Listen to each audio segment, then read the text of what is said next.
सबसे बड़ा दुखी कौन? वह व्यक्ति है जिसे वर्तमान में जो प्राप्त है उसे छोड़कर भविष्य में प्राप्तव्य की कल्पना कर रहा है। कितनी मूर्खता! वह आदमी हमेशा दुखी होता है जो वर्तमान में प्राप्त भोगों को ठुकराकर कल्पना के भोगों में उलझता है। उसका वर्तमान तो छीन ही जाता है और आगे का पता नहीं कि वह मिलता भी है या नहीं। बड़ी भूल कर रहे हैं वे सब जो भविष्य की कल्पना में अपना जीवन बिता रहे हैं। मैं एक कहानी सुनाती हूँ। मरुस्थल का एक किसान अपने ससुराल गया। ससुराल वालों ने उसकी आव भगत की।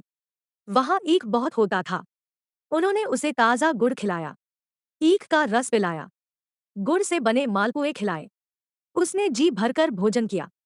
वह बेचारा रेगिस्तान में केवल बाजरे का भोजन करता था, कभी ईख देखा तक नहीं था। गुड़ का भोजन उसे स्वादिष्ट लगा। उसने ईख की खेती की जानकारी की। ईख के टुकड़े साथ में ले अपने घर आया। बाजरे की बुवाई हो चुकी थी। वर्षा ने साथ दिया। बाजरे की खेती लहलहा रही थी। उसने सोचा बाजरा खाते खाते जिंदगी बिता दी, अब तो गुड़ की मिठाई ही खानी चाहिए। क्यों नहीं बोए खेत में। उसने अदब की फसल काटनी शुरू कर दी। लोगों ने कहा, अरे असमय में खेती क्यों काट रहे हो? उसने कहा, तुम नहीं जानते, यह फसल बेकार है। ईख बोऊंगा, उसका मजा तुम नहीं जानते, मैं जानता हूँ। सारी खड़ी फसल उसने काट दी। ईख बो दिए।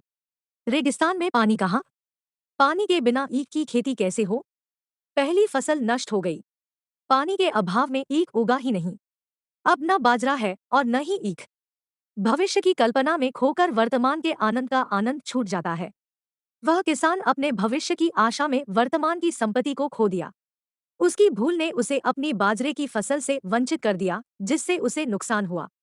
यह कथा हमें यह बताती है कि वर्तमान का आनंद छोड़कर भविष्य की आकांक्षाओं में खो जाना आखिरकार हमें पछताना ही पड़ता है। इसीलिए सुखी जीवन जीना चाहते हैं तो वर्तमान में जिस परिस्थिति में है उसमें रहने की कोशिश करें तो कभी भी दुख आपके पास नहीं आएगा।